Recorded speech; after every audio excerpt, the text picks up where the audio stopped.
Hello, everyone. A warm welcome to this webinar today, which is co-organized by the Asia program at the Swedish Institute of International Affairs and the East Asian Strategy and Security program at the Swedish Defense University. My name is Nicola Nymalm. I am an associate senior lecturer at the Swedish Defense University and also an associate fellow at the Swedish Institute of International Affairs. I'm very happy to be chairing this excellent panel today, which is on US foreign policy in the Indo Pacific and emerging challenges in Asia. And it is based on the Routledge Handbook of US foreign policy in the Indo Pacific that was published last year. And it was edited by my colleagues Oliver Turner, Wali Aslam, and myself.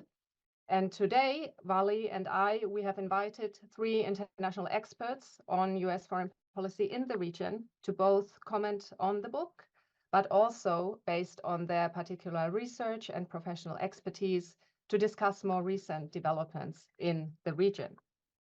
So as speakers, we have first my colleague and co-author Wali Aslam, who is an associate professor at the University of Bath in the United Kingdom. Then we have Ralph Emmers, senior lecturer in international politics of East Asia at SOAS University of London, also in the UK. We have Kei Koga, associate professor at Nanyang Technological University in Singapore. And we have Huang Letu, deputy director of the Asia program at the International Crisis Group. And we are very grateful and happy to all the panelists to make such an event possible across so many time zones. So it is around noon in the UK and Sweden, evening in Singapore, even later evening in Australia. So thank you very much for making this possible. As we kick off, Wali will start with first briefly summarizing and outlining the key contributions and aims of the book, after which we hand over to the other panelists who will speak for about 10 to 15 minutes each. And we go in the order of the invitation. That means that Ralph will start, and he will focus mainly on different policy areas and issues relevant for the US in the region, after which Kay will take over and speak more specifically about questions of alignment and realignment in the region. And then finally, Huang will zoom in and focus on challenges and questions related to technological development and US policies in that regard. And after the panelists' comments and remarks, in case there are any issues we as editors feel we need to respond to, Wali and I will very quickly do so. And then we will open up to questions and answers from Q&A questions from the audience that we hope we will answer. So you will be able to ask questions via the chat function. So please do write your question in the chat. Please be brief and concise, and if possible, direct your question to any of the speakers directly.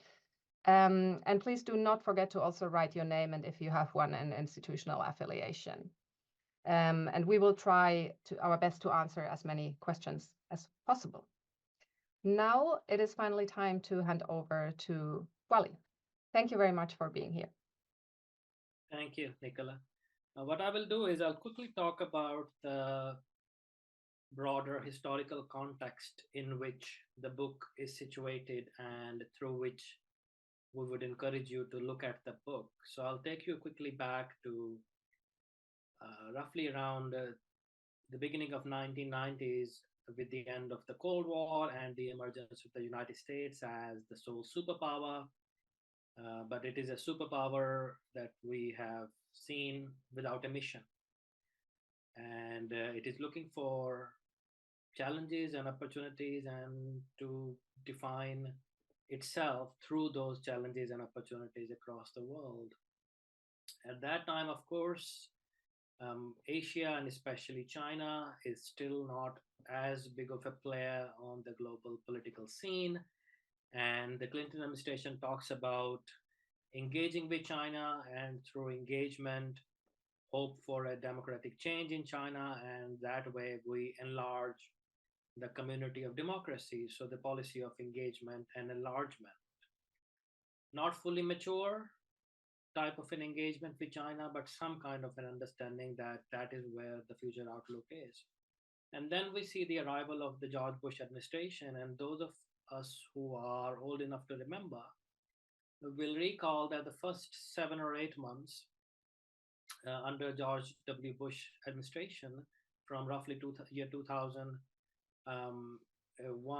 January 2001 till August 2001, we have a lot of China. China is the next big threat. China is the big strategic competitor, and we need to focus on China. And that was the discussion at that time. And of course, along with China, we talk about South China Sea, we talk about Asia as a continent where the United States need to be preponderant. But of course, then we have what the U.S. administration likes to define as the strategic diversion, the war on terrorism. 9/11 happened, and of course, the focus is all on other theaters, and that continues for up to around 9, 10 years when the U.S. administration under Obama starts talking about going back towards Asia, and the U.S. pivot to Asia 2009, 2010 onward, and again, revival of the same narrative, that Asia is the future, and that is where the next big threat is going to come from, and that is where the United States need to focus. But of course, the elephant in the room at that time was the ongoing debacle of different wars that the US and allies had started in Iraq, Afghanistan, Libya. And of course, that took about 10 years, 11 years to deal with. Of course, Afghanistan is a very decent example to show how the United States just did not want to continue being bogged down in that theater and to waste valuable resources in terms of lives and livelihoods and national wealth to pour into a money pit that was not leading to any kind of a solution or any kind of a strategic future for the United States. So then there is this withdrawal from Afghanistan. And of course, that is the time when we have our book being written and coming on the scene as well. So roughly around 2022, 2023. I won't say that we timed it deliberately, waiting from the 1990s till that time to pitch the book at that time, but it's very good that it nicely timed with that when the focus is fully mature and fully fledged on Asia from 22 onward. And if I look at the website of Routledge, it says the official publication date is 30th of December 2022. So it nicely times with that. And that is where the focus should be, that that in the context of where the book is pitched. And of course, now Asia has comes across as a major player. About 65% of the world population is living in Asia. We have a myriad of issues, including nuclear proliferation, insurgencies, terrorism and counterterrorism. We have issues of resources, strategic maritime rivalry, South China Sea. I mean, you name it, and we have it there. All sorts of challenges and problems that you can expect. So that is where the book comes in, and the book basically tackles all those problems. And it has 33 chapters that were commissioned specifically for the book, and we try to get as many major names on the subject as we could, given the time period we had. And it was about 2 years worth of work to put it together. And I think it is about 450, 500 pages, if I'm not wrong, something along that length. So how is the book structured, or how is the book divided? The book is divided into 4 sections. The first section is about the United States foreign policy in the Indo Pacific from a historical perspective. So that is divided into before the Second World War and after the Second World War. So that again is history is important to set the context up. And then we have a section on theories. When we were talking about theories and the section on theories, we were very mindful of two things. Number number one, that we should not be bogged down in looking at Asia from a Western lens, which will mean primarily looking at Asia from very Western centric theories like realism, neoliberalism, neorealism, and so on. So that we were very mindful of that because, of course, as Robert Cox says, all theory is by someone and for some purpose. And we know that these theories have very strong pro Western biases and they are written by Western authors primarily in modern times. I'm not talking about older ancient writings, but I'm talking about modern writings. And they reflect Western biases. So we were very mindful of that. Secondly, we were very keen to remember to have a diversity of views, so as many views represented as possible. So the theory section is really a good essence of an outcome of those thoughts that we had. So we have the starting chapter on Asian international relations theory. Um, uh, that is basically we thought is the major paradigm that we should begin that section with. Then we have the race and racial dimensions of the US policy in the Indo Pacific. And then we talk about East and West from a constructivist perspective, gender, and so on. And of course, we have realism and liberalism as well, but we have put it right at the end. And then we have our section three, the third section, which is the more meaty stuff, which is about the U.S. Foreign policy towards the states in Asia, such as India, such as Pakistan, such as Indonesia, such as Australia, as well as issues. So United States engagement on issues and institutions, such as sorry, it's not issues, institutions such as ASEAN as an institution and other related cognate institutions as well. And then we have our section four, which is key issues that the US confronts in Asia. And these issues are the ones that set the stage for future engagement in the coming 10 or 15 years when we talk about the American engagement with the Indo Pacific. And these issues, of course, include American pursuit of primacy, regional economic order and how the United States engages with that, nuclearization, of course, another major issue, democracy and human rights. Again, these are all very, very relevant issues for not only Asia, but also American policy for the broader region and also for the global politics in general. We also have cybersecurity and we have AI and emerging security technology. So this is how the book is structured basically. And as we said, we have tried to be as comprehensive as possible. And the one issue with these kind of books is that they, of course, they are topical, they are relevant and all that, but they also date very quickly. So we also were conscious of that, that we write with the view to make sure that the book has a long shelf life. So this was the broad introduction I wanted to bring to your attention about the book.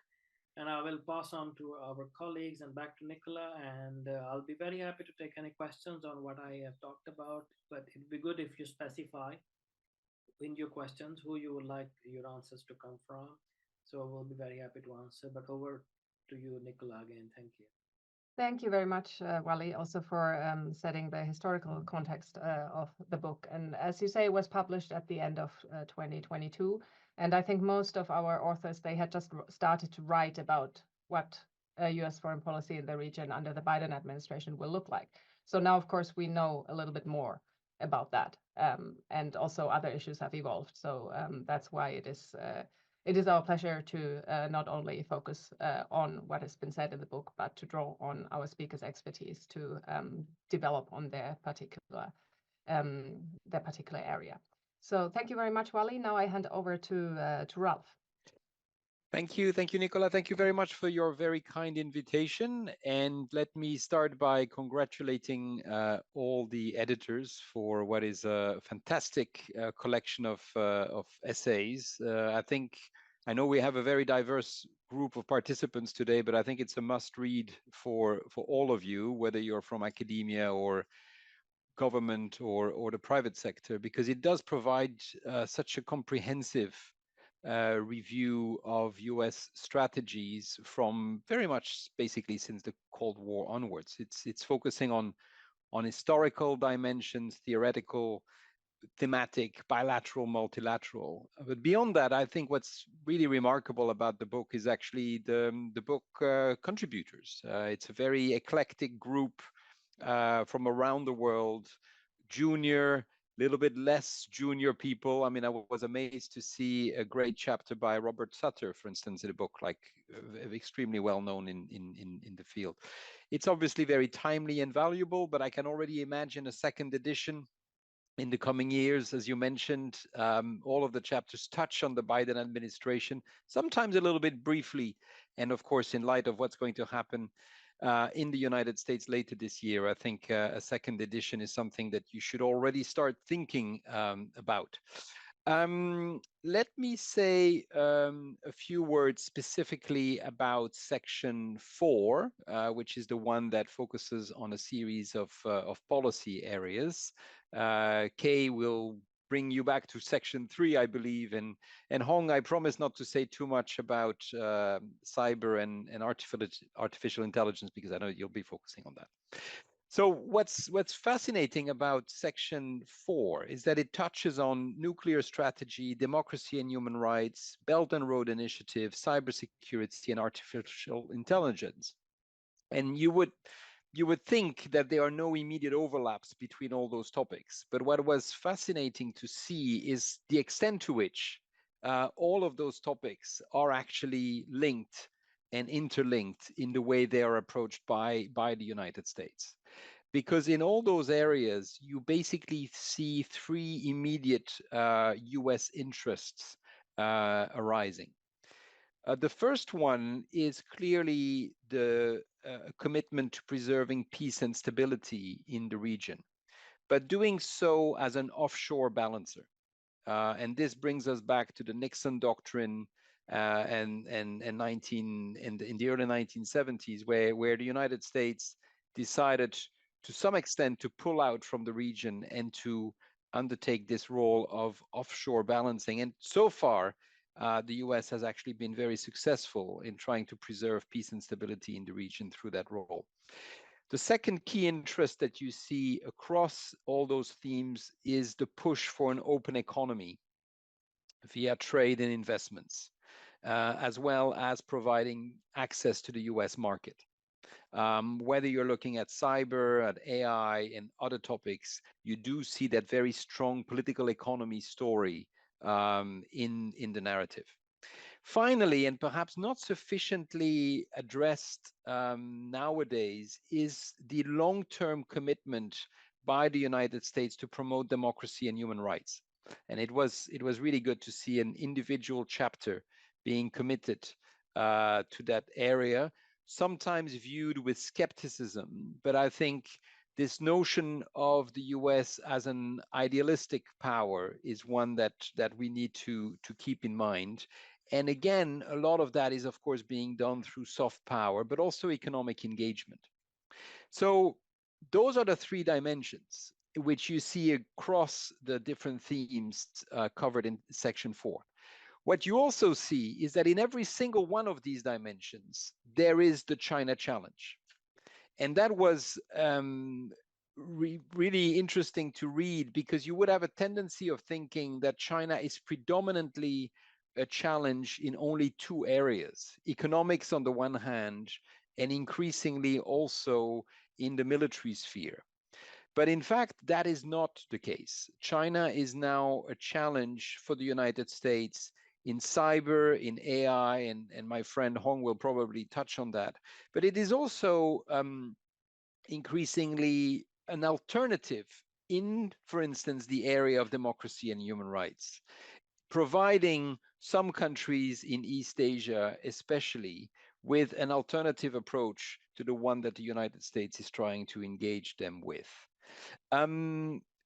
What's also interesting here, especially if you're sitting in Stockholm or in London like me, is how Russia as completely disappeared as a threat. In fact, it's really only a significant challenge to the United States in nuclear strategy, a chapter focused by Benjamin. And it's again hard sometimes for us to imagine sitting in Europe how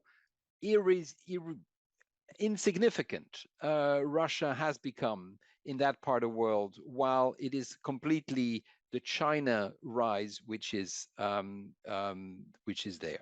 So the sections 4 starts really well with a chapter by Nick Bisley focusing on the notion of U.S. primacy.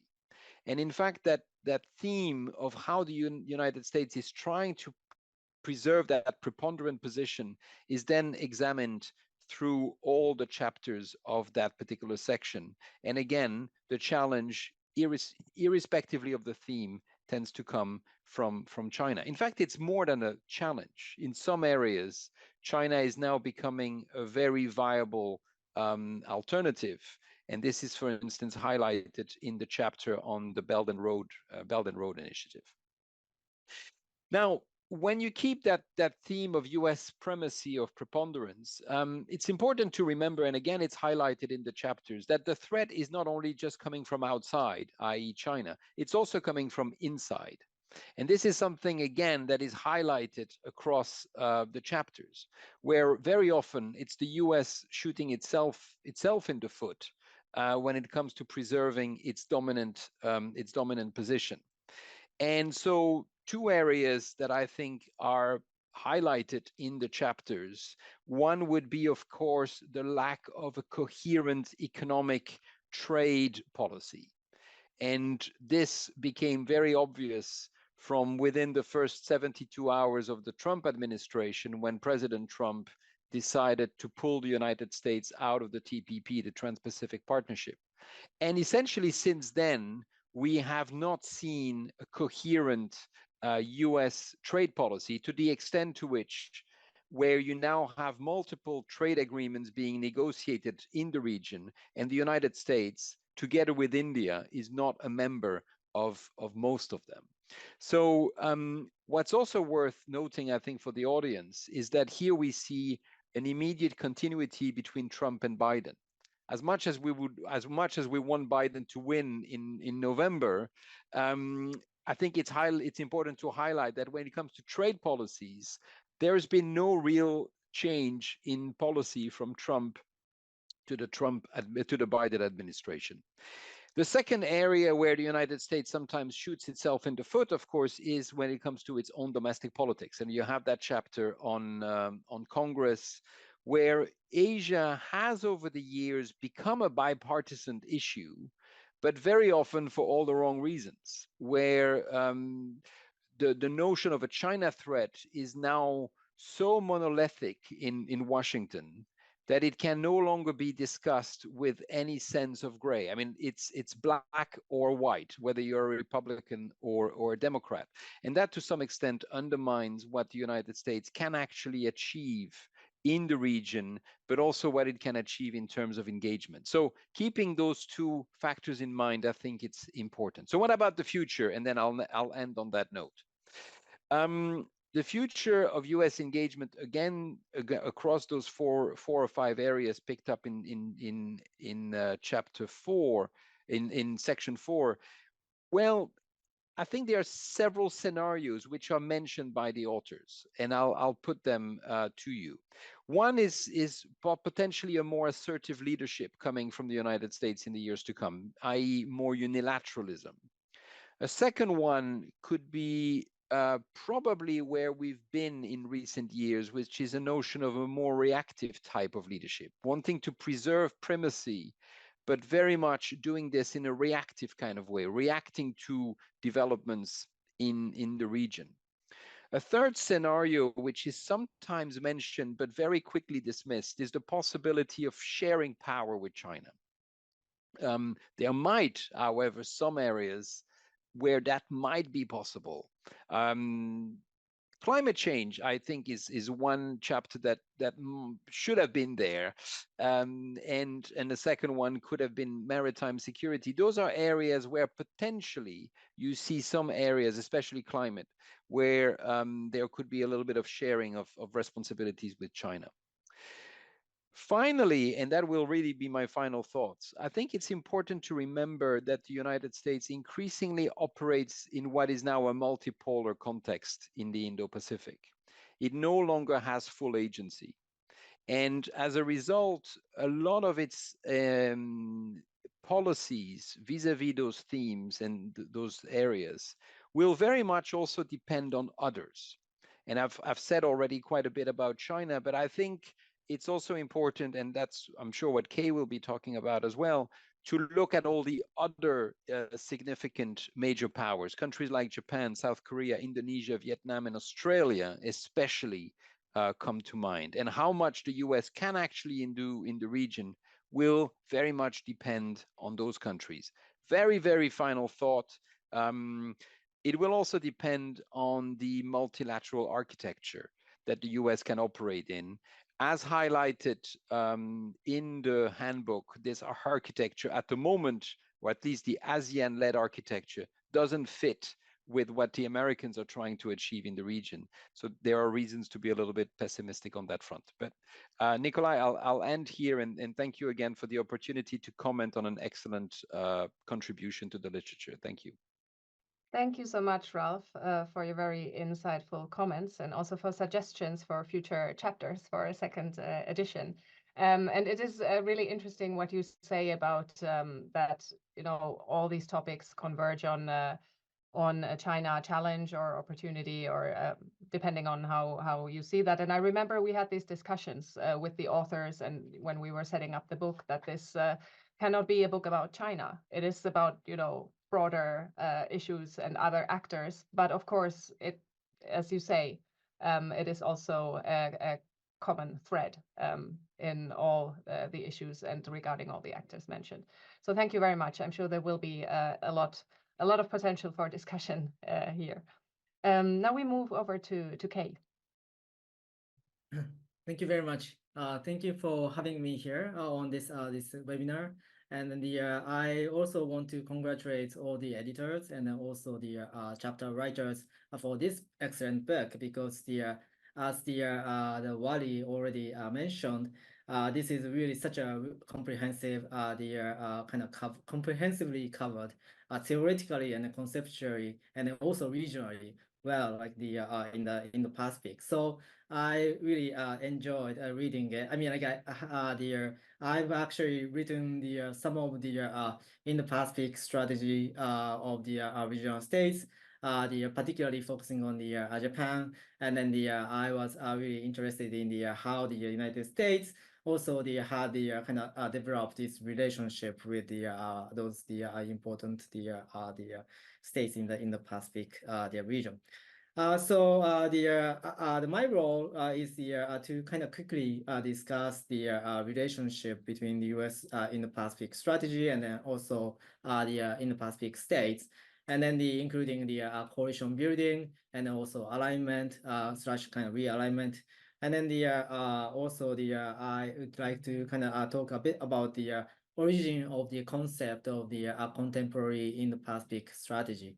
But before going into that, like I would like to kind of mention about the book. Three great things about the book, because first of all, like when I was kind of start to read it, like I saw this book kind of probably starts from the realism to talk about the Indo-Pacific strategy of the United States, because that's a kind of like the traditional or like the more the ordinary the kind of approach to understand the region.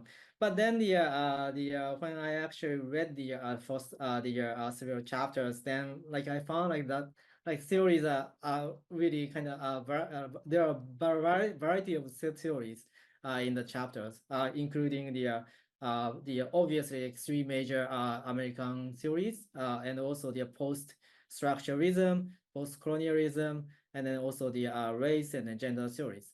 So those are really interesting because those actually provides us the different kind of perspective to look at the Indo-Pacific dynamics.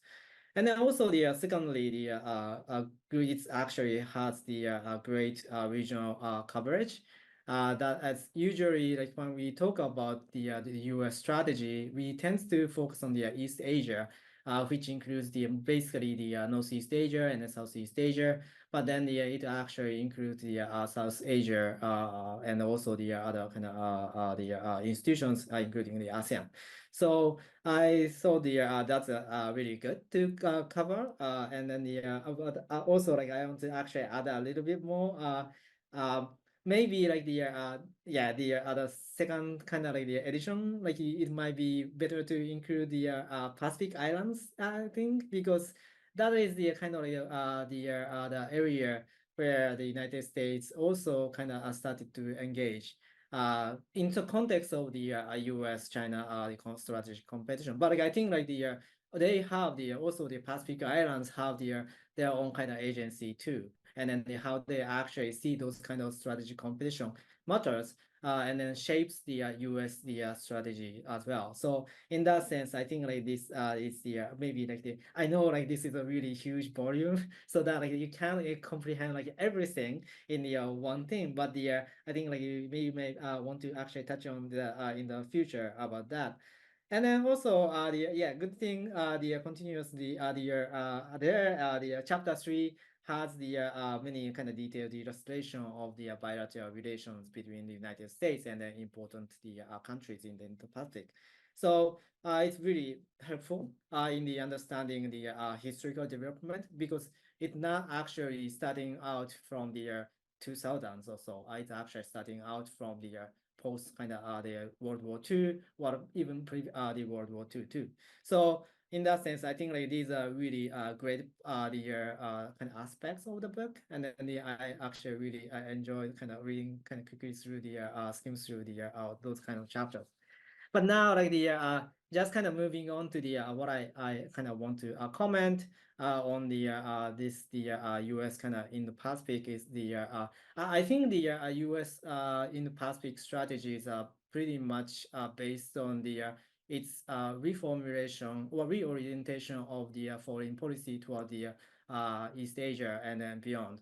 And then it actually has been based on the realignment and the alignment. As you can actually see from the 2010 U.S. national security strategy, the United States started to emphasize the importance of the so-called international order. Before that, they didn't actually mention about that. I mean, like obviously, like at the beginning of the end of the Cold War, then the United States started to focus on that, like because the world order is not like was not really sure thing, and then they were actually trying to construct the new order in the world. But then, like it actually disappeared to some extent in the national security strategy documents, and it came up like the 2010 because of I think the China's rise, and then the United States no longer had the sufficient capabilities to manage all the kind of like the issues in the global setting. So I think like from then that on the United States started to kind of think about how we are going to do the burden sharing with the allies and partners, and how we gonna actually maintain and shape the international order in that sense. And then at that time in the Pacific was not like really there. I think they actually touched on the importance of India, but they actually started to talk about those kind of broader region, and also they started to monitor the China's kind of rise and the Chinese kind of growing influence that like that Ralph actually already talked about in the 2010s. And then they kind of started to construct if there's any kind of like the good strategic concept they can actually align with. And the first like Obama administration, they kind of started to think about the pivot of Asia. That is more like they are trying to build on the existing kind of the security architecture in East Asia. That is they started to kind of enhance the network of the US so-called hub and spoke system. U.S. bilateral network is the strategic asset the United States has, and then they wanted to kind of make the network between them. And then on the other hand, like they wanted to enhance or like empower the ASEAN countries as well as ASEAN as an institution. So from the 2010 to 2016, pretty much they were actually started to see more kind of like how the United States can maintain the status quo in the regional architecture, and then try to enhance their kind of capabilities to maintain that order that like the United States largely constructed in the post-Cold War era. Now, I think that didn't really work well because there was certain kind of like the Chinese pushback coming into the Asia. We could actually see the maritime security issues, and then we could also see the Belt and Road Initiative that has increased the Chinese economic influence and also the political influence throughout Asia. And then at that time, Japan actually had the prime minister, who was the Abe Shinzo Abe. He actually started to kind of slowly advocate the concept of the Indo Pacific. He particularly used the term called the free and open Indo Pacific, and then he incorporated in the 2016. And then what happened was in 2017, when the Trump administration came in, Japan actually sold those kind of like the concept to the United States. And then United States actually didn't really have the broader the strategic concept at the time, actually incorporated. And then that actually the so-called free and open in the Pacific became the strategic narrative of the United States. And then they also incorporated into the more kind of institutional framework, its own domestic institutional framework, as we can actually see the change in the name of the Pacific Command, PACOM, into the PACOM. So we could see these kind of like the things. My kind of point here is the origin of the Indo-Pacific concept is actually kind of shaped by its allies, and then Japan actually played a big role here. But then before that, like there are other kind of like major powers or like the big powers or regional powers, like Australia. They talked about the Indo-Pacific a lot, and Indonesia actually started to kind of wanted to sell like this kind of Indo-Pacific concept well beforehand too. So as Ralph mentioned, I think like what we want to actually know is that how this kind of like the dynamics or the strategic dynamics actually affects the United States kind of strategy. The U.S. that is not like the only country that can shape the concept of the Indo-Pacific. But then I think like those kind of allies and also the partners can shape what it means and what it actually entails from the outside as well. So that's the kind of something we need to actually monitor in the future as well. And then this actually also affects the international regional architecture too. As we can see, we were actually embedded into the kind of other two big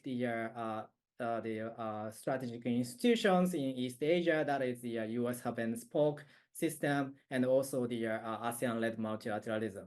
But then now like we actually saw many the new developments that includes the rise of Quad, and then also the AUKUS, and then the IPAC.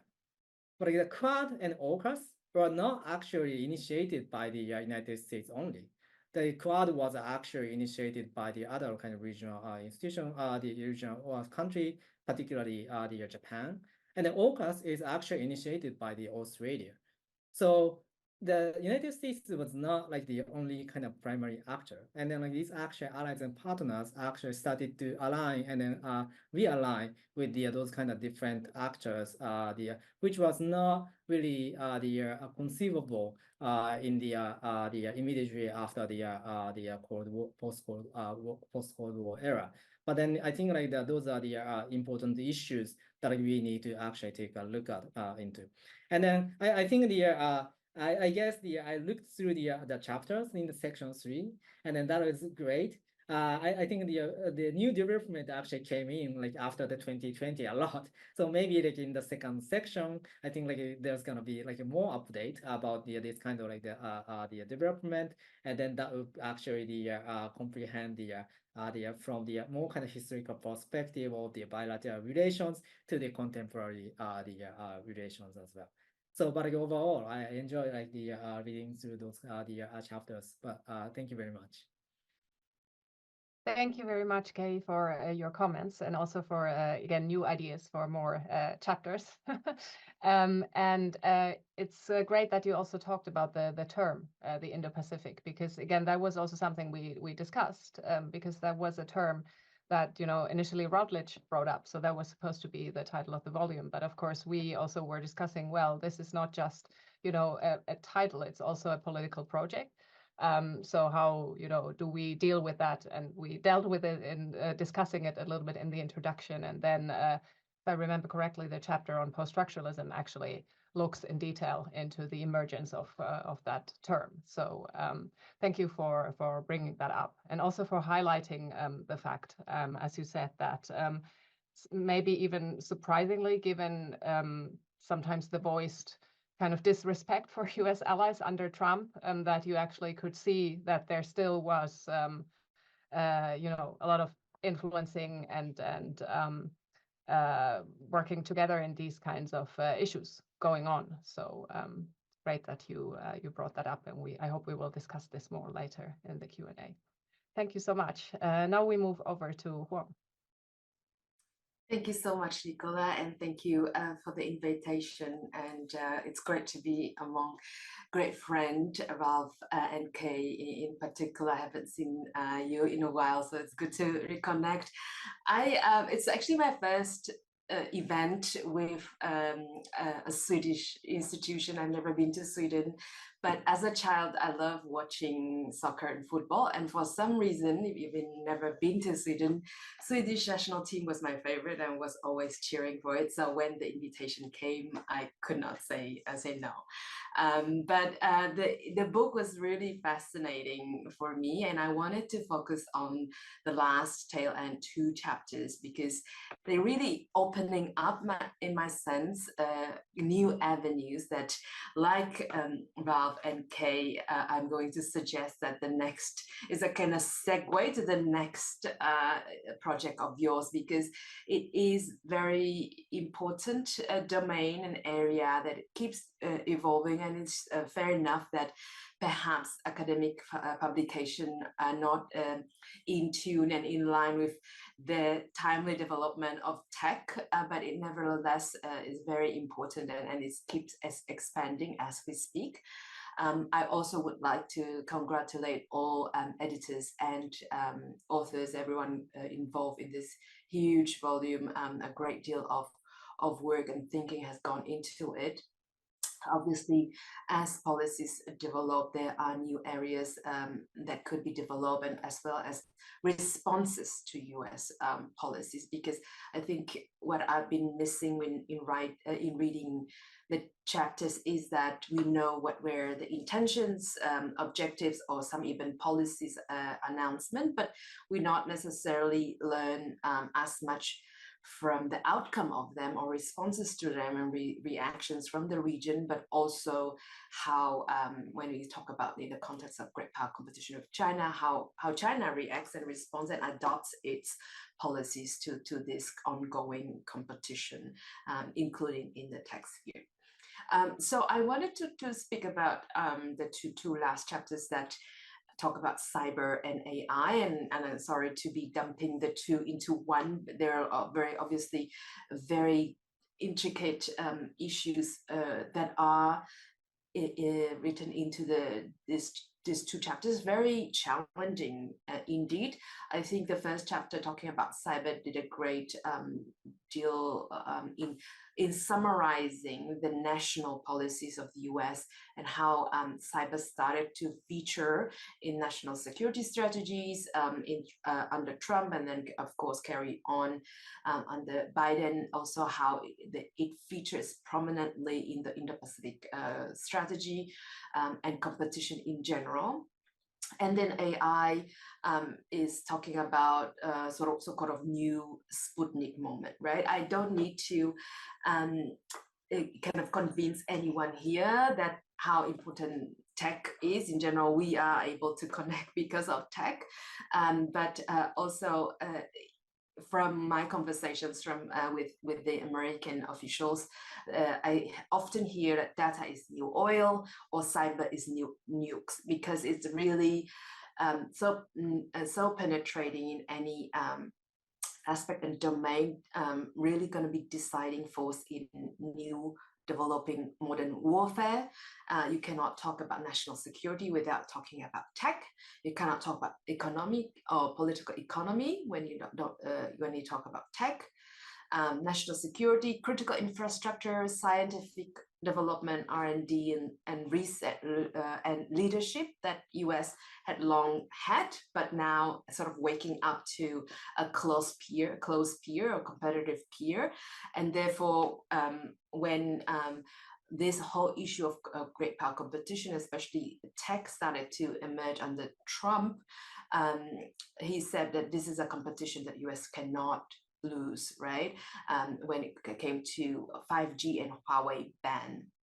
Now, that already was the moment where the tech become, first of all, at the forefront of competition, but second of all, woke up many in the region that, oh, we don't want a cyber iron curtain, right? But it is very much harder because countries use or want to use technologies from both US or China simultaneously or interchangeably, or different tools in a different aspect, or sometimes even unknowingly, right? We use platforms, we use technology that we not necessarily know origin from or intention from. So I think the discussion about this needs to be ongoing, needs to be really including industry leaders, not only scholars that are theorizing, but and national security experts that see the importance of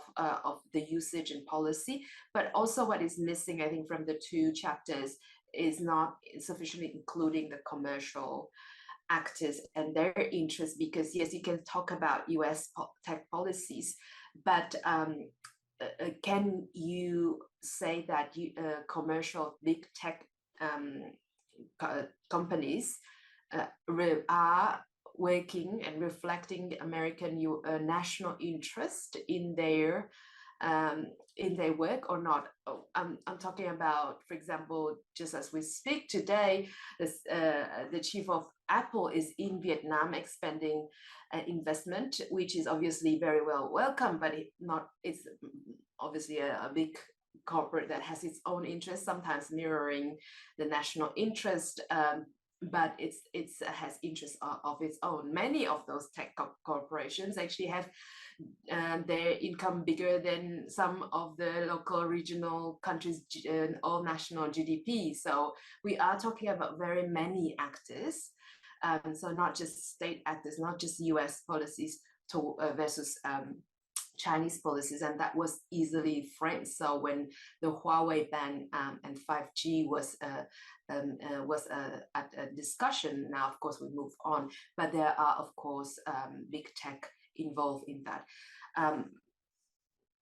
I think, when it comes to Huawei, we may see some reflection of national interest directly, but in case of America or multinational Western tech companies, is not necessarily the case. But that brings me to another aspect that both chapters try to address as well, which is the issue of norms in tech, norms, and maybe not so much values, but norms. And I think that is an important thing to underline, because from my reading, not only chapters, but the practice is that US is very selectively interested in the norms. So for example, in terms of technological cooperation, it has very much advanced cooperation, policy dialogues, training, and of course, in the commercial sectors with its partners and allies in the region and in Southeast Asia. It's just Philippines and Thailand. In terms of technology, though, it is Singapore, obviously, that is the closest partner, and most of US investment in AI goes to Singapore. 80% of US AI investment goes to Singapore. And so their technological cooperation is very advanced. But the US is not necessarily interested in other countries that don't meet the technological standard, or is not interested in necessarily in developing them. And that gap, that imbalance is not, I mean, it's prerequisite of the region, very unevenly developed when it comes to tech and tech capacity. But I don't see US particularly putting much effort in bridging that gap, so much so it continues to develop and invest in countries that have already much more advanced bases. So I think in that policy that US pursue may willingly or not only widen the technological gap within the region. And that is a part of a kind of commercial reality as well, right? And then if we come back to the question of objective and policy, then can tech be a part of public good that a major power provides, right? To very limited scope, and it is very fastly mentioned in the chapters that, for example, partnerships like Quad infrastructure development with countries like Japan, Australia, and India may be providing some of that, but it's also very, I think, still very limited and should be and could be further expanded. It is not necessarily addressed so, but I think because of those different interests, whether state or commercial, and because of the nature of competition, we may also hit the issue of liberal values, which Ralph mentioned in the American foreign policy, which means that big companies will take concession from their local partners and countries, hosting, for example, their factories, hosting their data centers and investment, and sort of compromising to meet the local cyber law, some of them very restrictive, especially when it comes to data access and privacy. So if this is not regulated or standardized, setting norms and standards, then we are talking about, you know, the commercial sector being, tech sector being commercially developed and very selectively adjusting to some of more restrictive, even authoritarian host countries. And in that regard, I think there's a question of values here as well, and standards and norms. When it comes to a little bit lower tech, such as surveillance, and where, for example, Chinese dominance is absolutely in the region at least quite prominent, then there is a question of usage of that, right? Surveillance and facial recognition and whatnot, and that was very much a case of Philippines under Duterte presidency.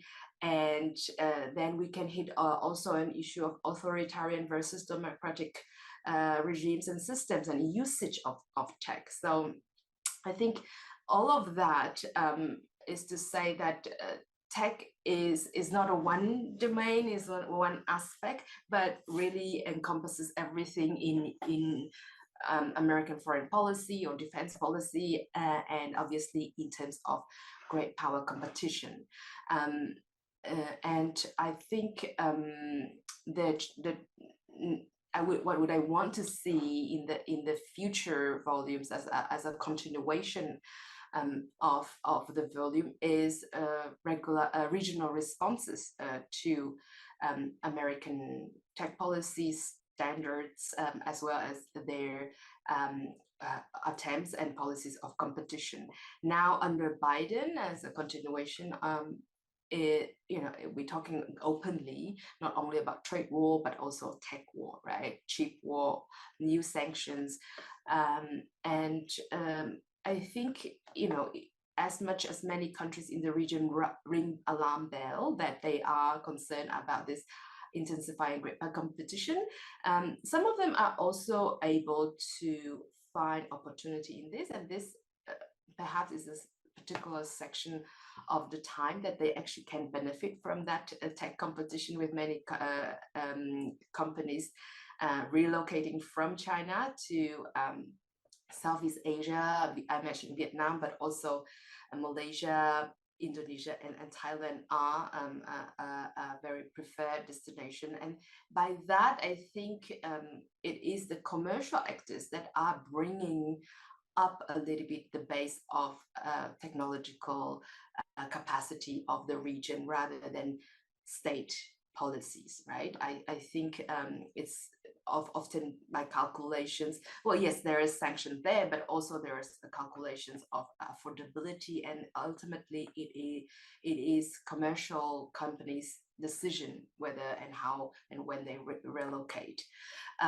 Another thing I will only gonna mention, which I didn't see in the chapter either, is how the region is undergoing this so-called tech revolution, industrial revolution, and adoption post-COVID, because obviously, the timing issues might have been a factor there, but there's a little bit of resonance in how we talk about tech, critical infrastructure, security, cyber, obviously critical infrastructure, and how it is essential for security cooperation, because there's an element of trust after all, right?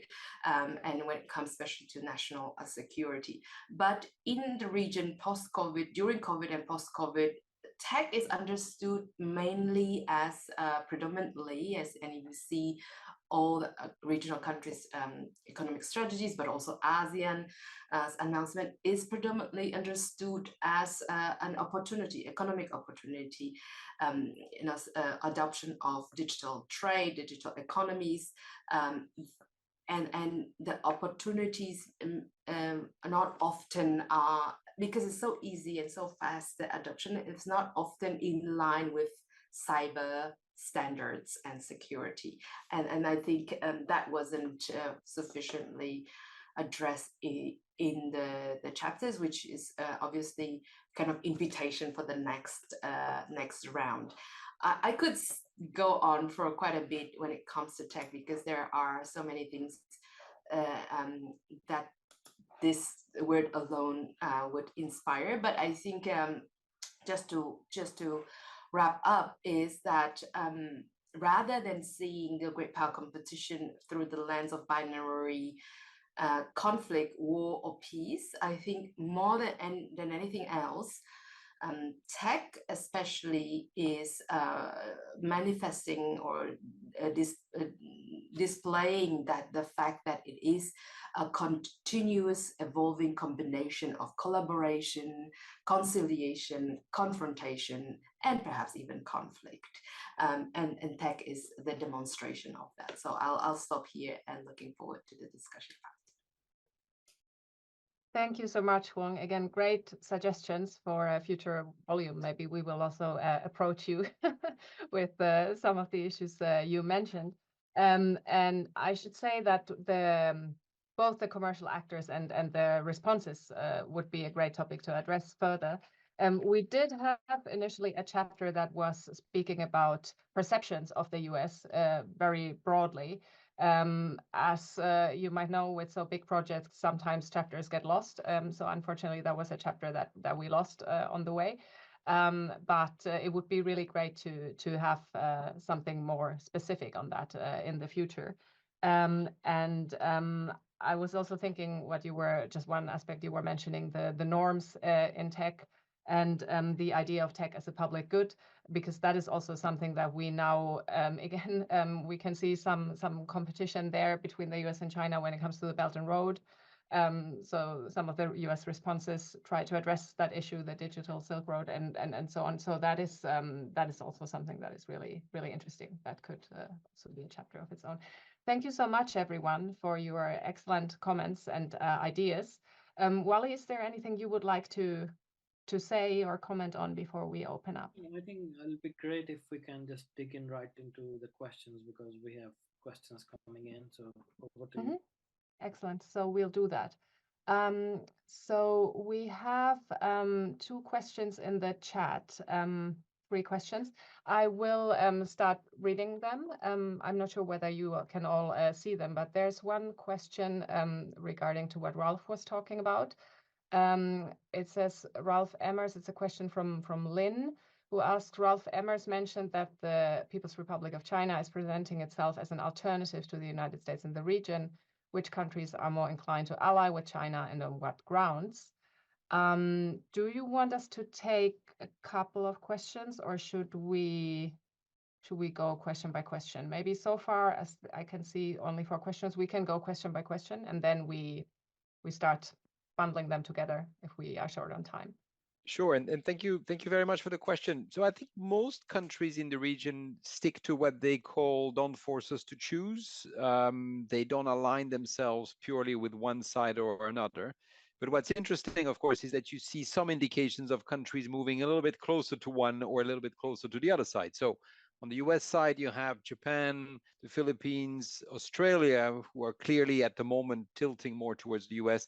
To answer your question directly, China doesn't have any allies with the exception of North Korea in the region, but you do have countries, especially in Southeast Asia, Myanmar, Laos, Cambodia, and others, tilting more towards China for a series of reasons. First, geography. We should never forget the importance of geography and proximity. The fact that you need to get along with your big neighbor is a very big part of the story.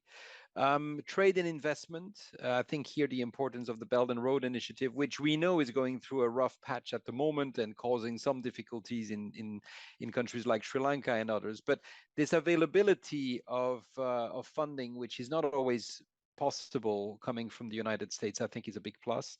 The absence of any kind of interference on domestic politics issues, human rights issues, democracy, can also convince countries to tilt more towards China. But I think my big bottom line that I would highlight is that it tends to be issue driven rather than countries fully committing to one side over the other. And I think it's when you look at specific dimensions that you can identify why a country like Cambodia, for instance, or Laos are increasingly coming closer to China without fully bandwagoning with China. So hedging remains the main strategy adopted by most countries in the region. Thank you. Thank you, Ralph. Next, we have a question on the EU strategy for the Indo Pacific. I'm not sure anyone here on the panel is an expert on the EU strategies, so we'll see if we can find someone who would like to say something about it. So the question is by Åsa, Director of the Asia Program at UI, who is asking, can you comment on what you think the EU strategy for the Indo Pacific means for the US, and how does the EU fit with, for example, the Quad? Any thoughts on that, Kay? Right. Thank you very much. I'm not necessarily the EU expert, so I don't actually kind of go into the really details of the EU strategy toward the Indo-Pacific. But then what I know about the EU strategy for the Indo-Pacific is that they were actually trying to strike the balance between those kind of like the US kind of Indo-Pacific strategy, which is more like focused on the countering China. To the more the others. On the other hand, there's a certain kind of Indo-Pacific strategy or like the Indo-Pacific posture, which let's say like the ASEAN actually subscribe. That is a more kind of cooperative strategy, and the EU is actually located in between. And I think like that is the kind of like the trying to mitigate the tensions in the Pacific caused by the strategic competition between the United States and China. And also they are trying to maintain those kind of status quo, the international rules-based order, which was kind of constructed by the more kind of Western powers for a long time. So I think like that is the location where like the EU sits, and then the United States is actually incorporating this kind of like element into their strategic competition too. Because if you look at the U.S. U.S. Indo-Pacific strategy document, which was produced in the 2022, they were actually talking about the shaping the environment, not like shaping China or shaping the other kind of like a particular country. And then that is actually resonating with the EU strategy as well, because they will actually want to have the certain kind of order and the environment setting and so on and so forth. So I think in that sense, the US is not like necessarily the same, but it's actually the kind of like matching there's some overlapping areas that they can actually cooperate.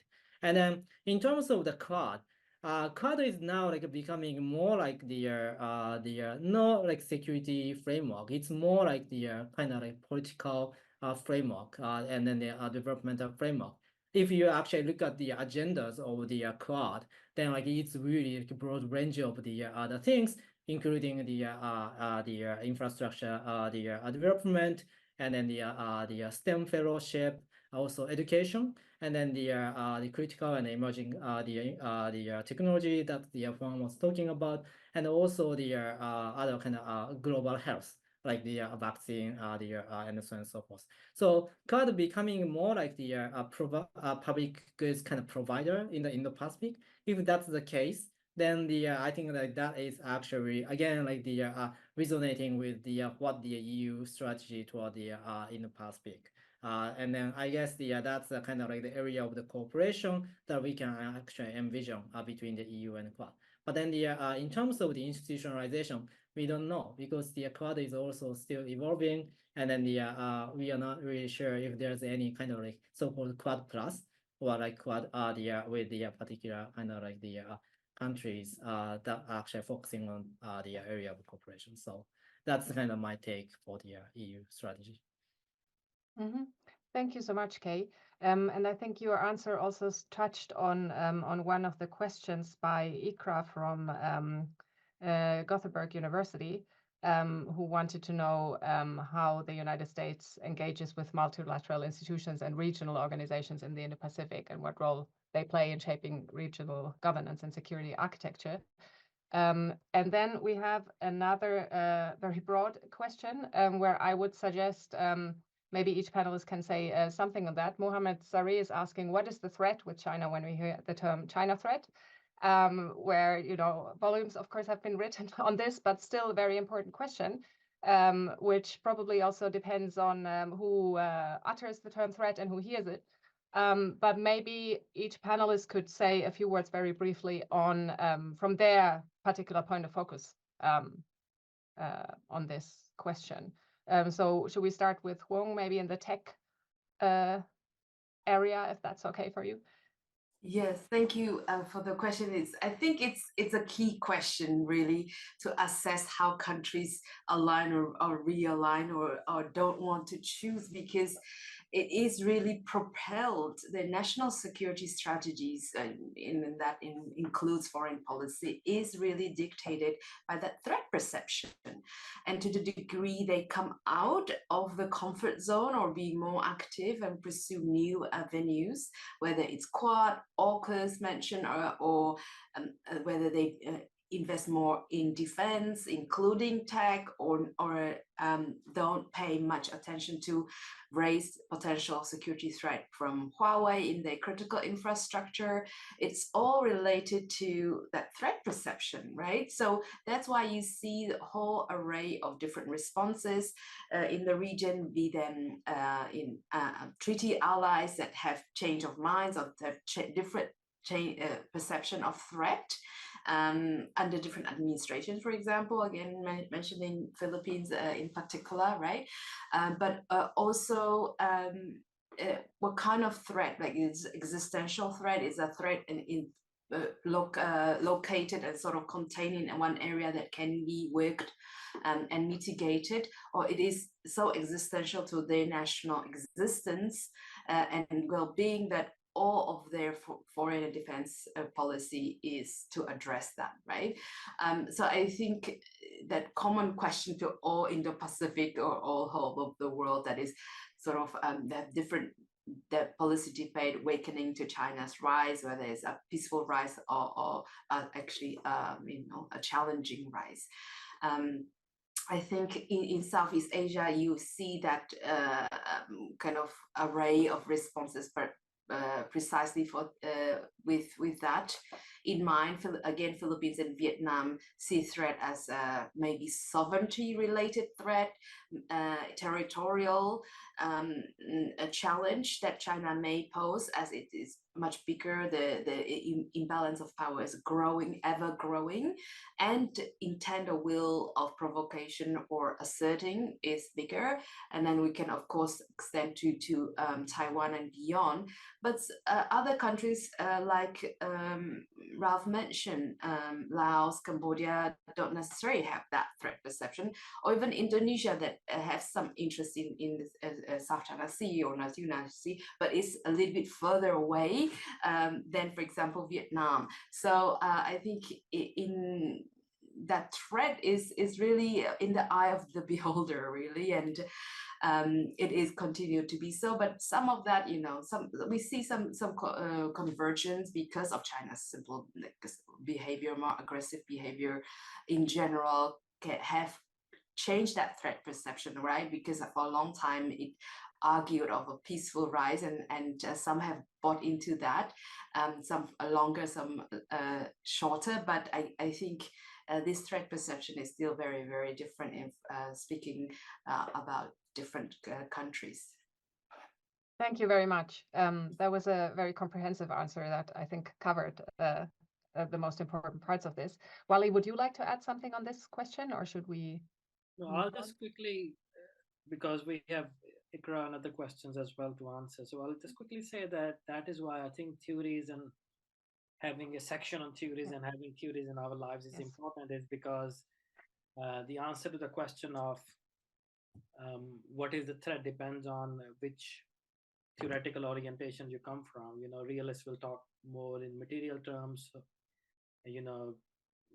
We heard about border sovereignty, geography, whereas critical thinkers will talk in a completely different way in terms of how the threat of China is used by the West as a way to exert hegemony. So that depends on the perspective you come from. And of course, for structuralists, and I don't want to give a lecture on theories, but it is important. That's why I think what I wanted to say was that's why it is important to have theories in there, because they define where you come. Constructivists very much will say, it depends on what you want to make of it, and it depends on how you see the particular interactions shaping the threat, or the dynamics of interactions, informing the threat. So I'll leave it to that, but let's move on to the next question. Yes, thank you. So there are two questions that I think we can also maybe tie together. One is by Tae-Hoon Kim from the Swedish Defense University, if I'm not mistaken. Some in the West argue that we are entering Cold War II due to the tensions between China and the US, especially in the Indo Pacific region. Do you think this analogy is apt? Is this view shared by the Chinese leadership? And then we also have a question by Benjamin Katzler-Silberstein from the Swedish Institute of International Affairs, who asks, to what extent do you think ideology plays a role for US policy in the region? Nicola, are we not talking about the question on the United States engagement with multilateral institutions and how that shapes the regional governance and security? Yeah, I think that was partly covered by Kay's answer to the EU question, but we can come back to that should there not be another question in the chat. Absolutely, yeah. Who wants to start on the Cold War analogy? Perhaps I will, Nicola. Thank you very much for the question, and I think there are two facets to that question. So I'll start first with whether it's the right analogy, and I would argue that it's actually not the right analogy, because the United States and China are so economically interdependent that you have a political economy side to the story, which you simply didn't have in the case of the United States and the Soviet Union.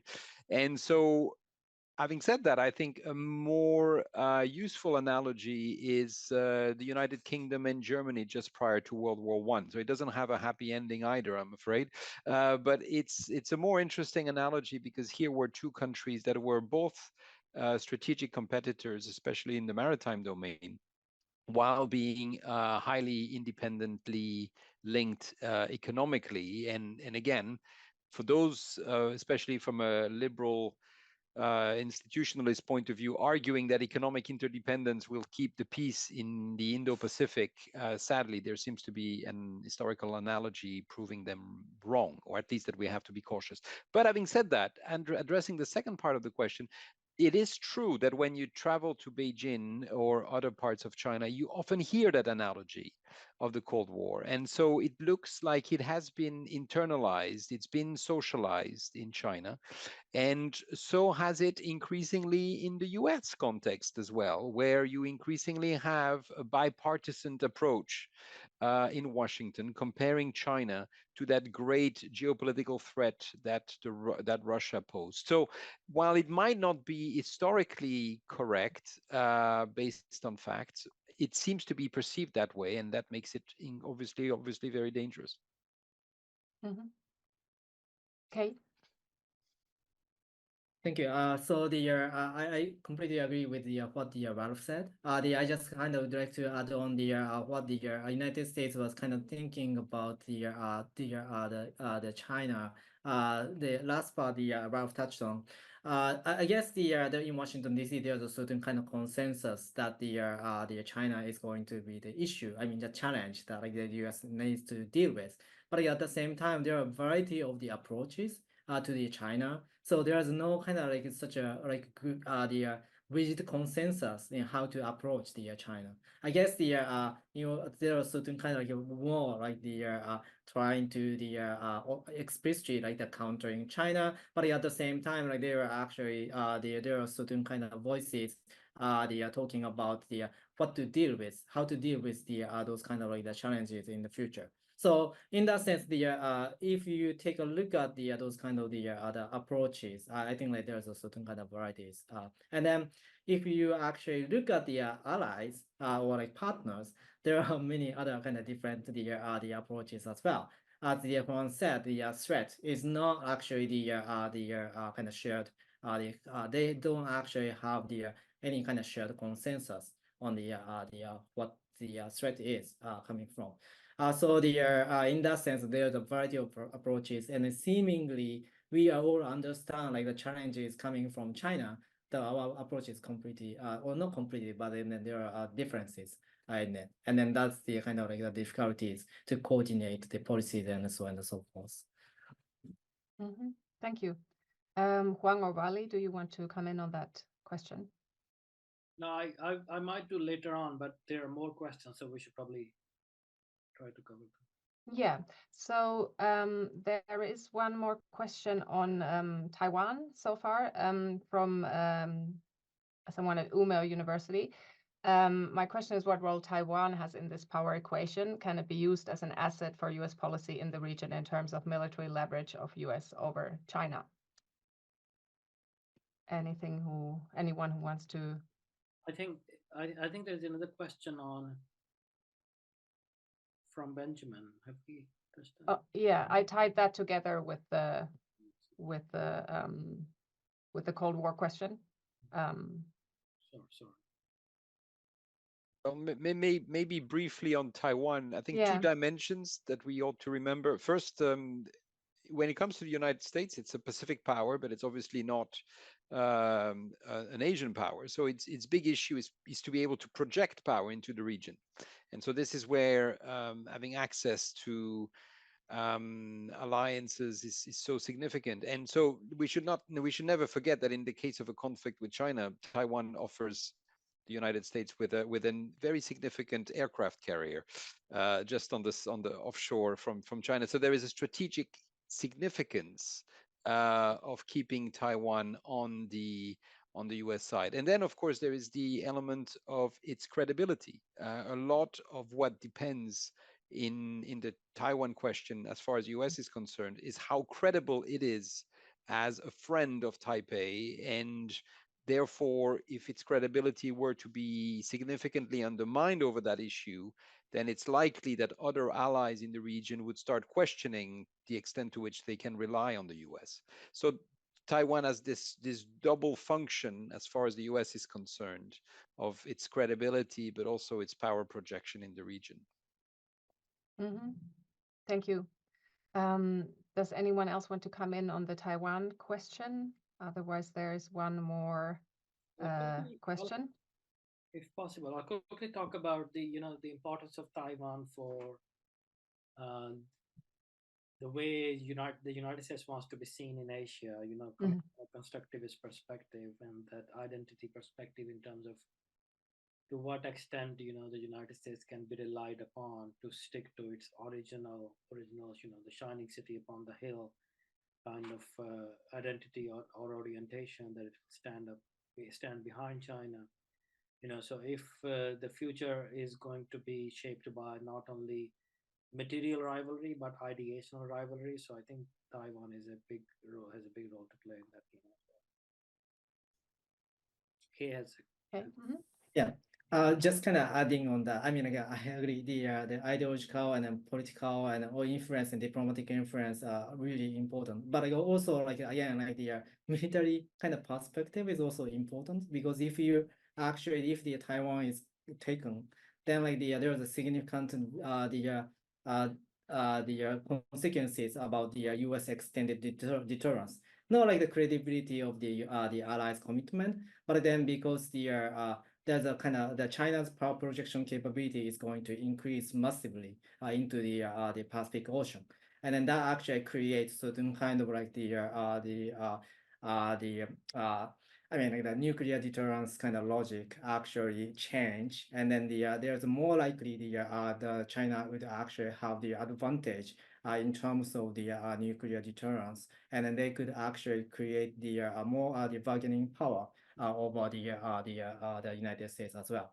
And then the U.S. needs to actually consider whether like it's kind of like the worthwhile to protect the allies, or they have to actually protect like, themselves. I mean, they have actually faced those kind of choices as well. So Taiwan is the politically, diplomatically, and strategically really, really important. And I guess it's more like really comprehensive in that way. Yeah, thank you to both of you. And of course, we could talk about each of these questions for a whole seminar length. But there is one more question, and I think this will have to be the final one.